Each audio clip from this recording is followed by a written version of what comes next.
Alright guys, welcome to Formula 1 News. Max Verstappen has told everything in terms of what's been happening at Red Bull over the last few months. Some strong words towards McLaren and Lando Norris for sure, but also discussing his future title ambitions in Formula 1. There's been a general feeling over the last few years, Max isn't so motivated by titles. He is just going to be done when he's done, and he'll be happy with that. According to some of the words of today, that is not so clear, and he is certainly setting his sights on more ambitious goals in the future. Will Red Bull be the team to get in there? Very much interested in your thoughts in the comments below. Hit the like button if you enjoy, subscribe if you're new as always. Starting here, we have all of our drivers for 2025. These are all of the logos for the drivers. Now, we don't see these logos very often. I'd say that really only Hamilton's one and Verstappen's one are maybe particularly well known. Alonso, of course, has also been around quite some time. But yeah, Lando Norris, Oscar Piastri, Charles Leclerc, George Russell I think is kind of nice because he's got the 63, which is his number, and then he's got the GR in there. And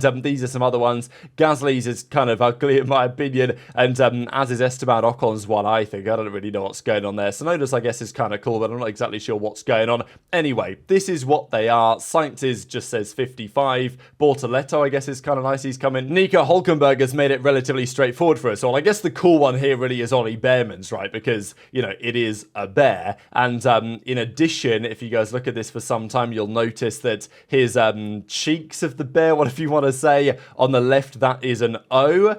And on the right, that is a B, right? I mean, I guess just about anyway. So, yeah, Obi Ollie Behrman. Thought that was kind of nice anyway, as we get the season underway shortly. Yuki Tsunoda has made some further comments, by the way, on the situation at Red Bull. And it's not clear at all that situation is going to end well, maybe even for either party. He said the following in 2024, even though I was performing well, I feel like I didn't get credit really, as much as other drivers did. I think that's probably fair enough. The unfortunate thing for Tsunoda is that this is, on some level, a declaration of no confidence from Red Bull that he is the man for the job. And as soon as that is clear, and Tsunoda has been holding out for an opportunity like this year for some time, it was seemingly inevitable.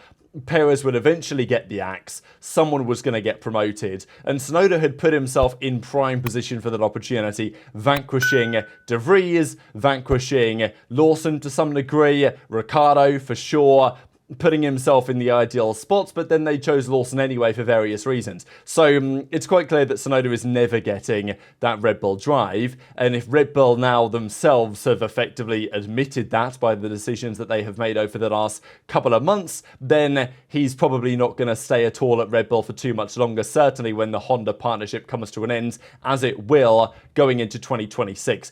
There's even a feeling at the moment whether that could happen before even then. Now, would it be a good idea from a performance perspective to drop Tsunoda mid-season?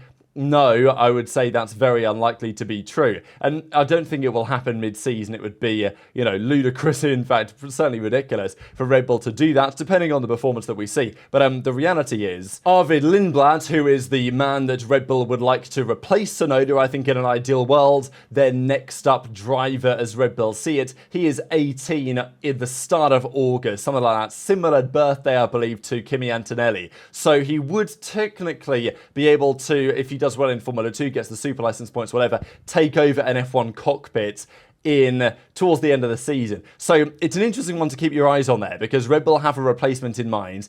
Now, will Tsunoda outperform Hadjar? I would be incredibly surprised if he does not. But whatever you think about that, the conclusion is Tsunoda is probably not going to be at Red Bull for too much longer. Whether he goes to another team, whether Red Bull kick him out mid-season, there are questions on that. But yeah, his time surely has to end relatively soon with that organisation. Remarkable still to look back on a season in which I think for the first time ever, there were 4 different constructors that had 1-2 finishes. It happened twice for Ferrari, thrice for Red Bull, and then a singular time, of course, famously in Hungary with the McLaren duo, and then the US Grand Prix in Las Vegas for Hamilton and Russell. Could have been twice, of course, in Spa, but George was disqualified. But let's talk about what Verstappen's been up to, because it's 44 days until Ferrari's challenge is going to be revealed. Of course, it's pretty much end of February. There's lots of talk about that launch event, that reveal event they are going to be trying to cook up over there. And Verstappen has been in a lot of conversations. This was particularly interesting. So Nick de Vries, of course, Dutch driver, good friends with Max on some level, raced in Formula 1 not that long ago, wasn't very impressive.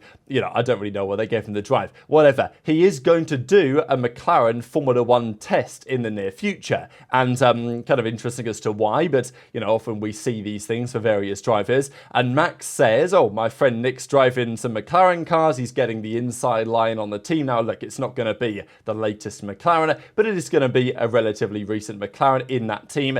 There might be something that de Vries might learn about the team environment that Max and Red Bull may benefit from, even if it's very minor indeed. But Max was told, look, you ain't steal any information, right? Nick de Vries is not going to tell you anything at all. I'm sure they have to sign NDAs or whatever to make that work. But yeah, I thought that was a kind of a funny quote there from Max, to be honest. And there's plenty more where that came from. This I thought was kind of interesting. The fans have voted who do they think is the best driver lineup for 2025. So this, I guess, is our order in terms of who is the best. Now, it's not 100% clear like that because people are voting for the best driver lineup. They're not necessarily voting for the order. So when you put the numbers in order like this, it doesn't always equate to what people would actually go for. But I would say this is probably what the fans would go for, and not exactly what some of the experts, the pundits, have predicted, although the top two are certainly, generally speaking, the same. People are saying Leclerc, Hamilton, Norris, Piastri are probably your number one, number two driver pairings on the grid next season. After that, it gets kind of interesting. Albon and Sainz up here in fourth, which is, I think it's on paper, sure, I can definitely see the argument for this. Albon did not have his greatest season, to be fair, but I still think he's a solid driver, and Sainz is a good driver, a very good driver on his day.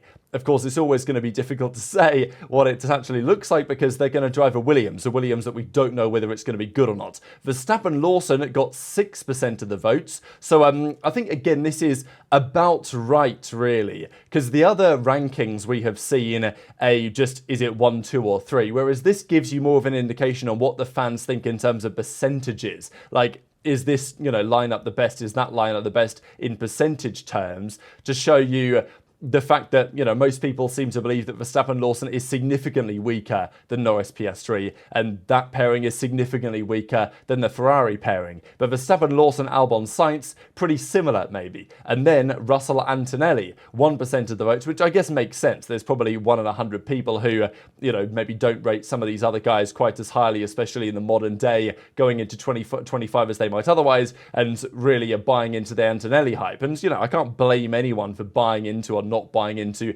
any rookie driver's hype or otherwise. Yes, every rookie has years of evidence to have a look at and to go off of in terms of how good they're going to be.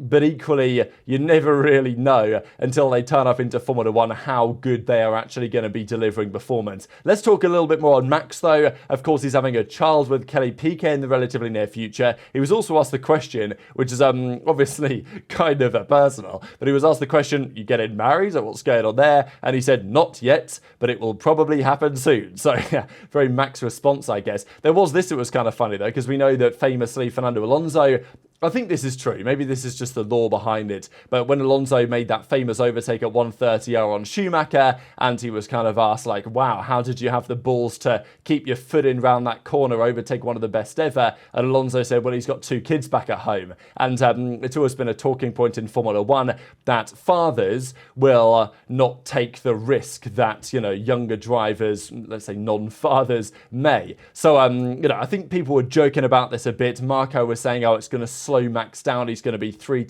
a lap slower. Jos, of course, says, don't know what you're talking about. Max is still going to push to the absolute maximum, but it's been a bit of a talking point as of late. But he also talks about in this article, so long-range, wide-ranging interview set of questions, he talked about a fair few things. You guys may remember, after the World Championship was won in Las Vegas, he was obviously on the gin and tonics, and he was giving lots of thoughts on how he would have won the championship in other cars. He said the Mercedes, probably not. The Ferrari, yes, for sure. The McLaren, yes, absolutely would have won it earlier. So obviously not on the gin and tonics. He's now made similar comments and has not backtracked entirely, but he said the following: I would answer this question with a resounding yes for McLaren, but I would not be so sure about Ferrari. Of course, the team that came second in the Constructors' Championship, very close to beating McLaren in the end, but on average just didn't have a car that was really good enough to win it. Apart from the fact that, Norris, Piastri maybe squandered opportunities that they might otherwise not have done in a different set of circumstances. But yeah, Charles Leclerc did a great job. I think that's also part of why Max is saying, you know what,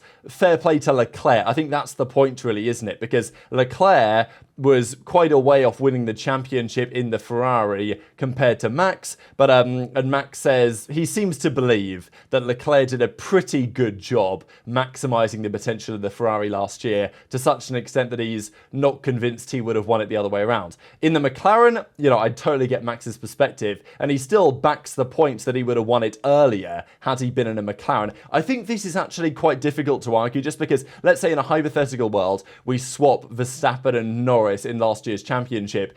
You'd imagine that Norris probably wins at the start of the season, as did Max. And then it's obviously, a comeback. As Norris tried to make the comeback on Max in this hypothetical, Verstappen would be trying to make the comeback on Norris because, I'd expect Norris would have executed with the RB20 as it was at the first few rounds of last season. Maybe you don't believe so. That's a debate. But I think the reality is Max probably would have won the championship in the McLaren. I think that's just my feeling. I don't think he would have won it earlier just because I think the comeback would have been completed at some point, but probably later than Las Vegas or at a similar time.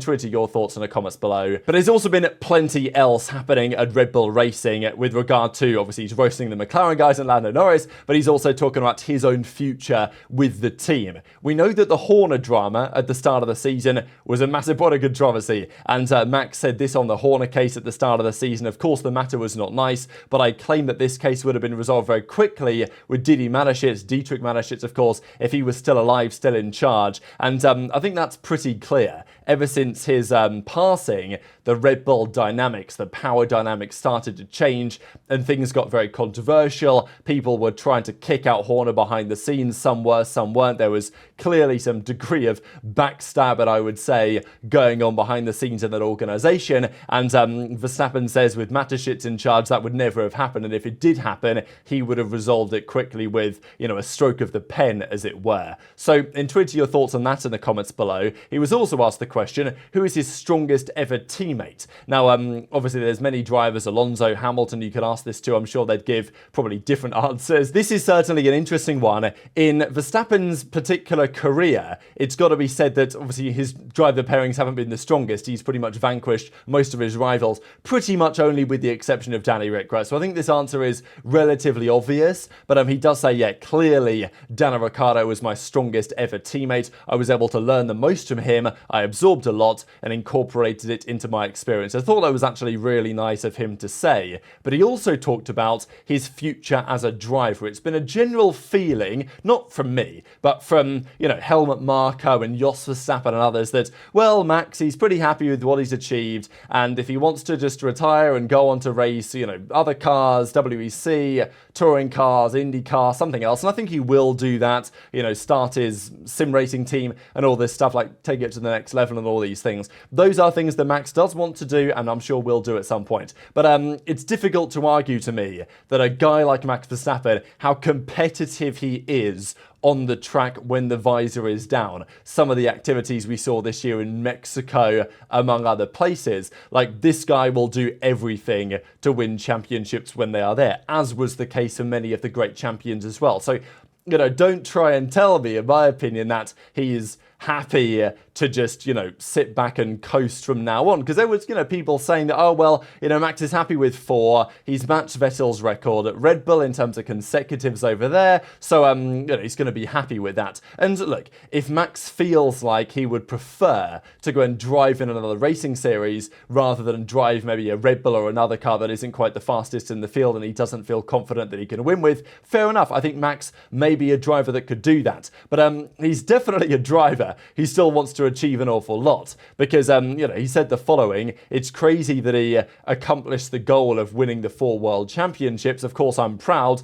And now he says, though, I want the 5th title. So this is always how it's going to be for guys like Max. If he wants the 5th, if he wins the 5th, he's going to want the 6th. If he wins the 6th, he's going to want the 7th. And, from then on and then on. And of course, I'm sure that Max has in his mind the possibility of Hamilton, his, Hamilton and Schumacher's world championship record, to take that away and try and win 8. I mean, it's possible for Max. It's unlikely that he can do it given the circumstances of F1. And I do think that Jos and Helmut, they're not wrong, and even Horner has said this as well, they're not wrong that if Max wasn't enjoying it so many rounds of the season, the FIA is still giving him stick for swearing or whatever the case is. Like, would Max say, you know what, screw this, I'm going to do something I enjoy more? Fair enough, I think that he would. But it doesn't mean that he's not motivated to still achieve and put some of that stuff to the side to, try and rewrite the record books to some degree. Fundamentally, that all comes down to what's actually possible with the car.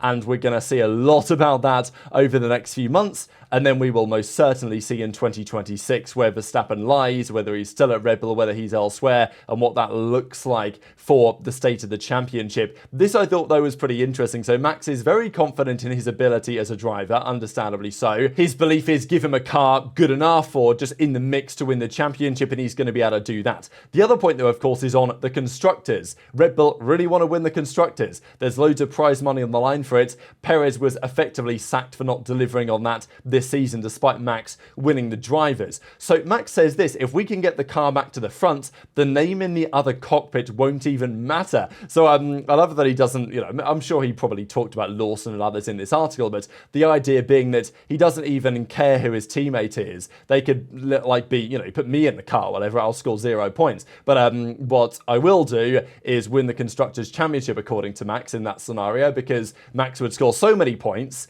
as, if he has the best car, he believes, as he has done before, he'll score so many points, he'll win the Constructors on his own. I think that's the point, really, that Max is making here. And, so maybe he's happy that Lawson's in instead of Perez, maybe he isn't, whatever. The point is for Max, build a better car, and then he'll be a happier man within that team, especially given the motivation that he most certainly still seems to have. But very much interested to your thoughts on all of this stuff in the comments below. Hit the like button if you enjoyed, subscribe if you're new, take care, and I'll see you next time.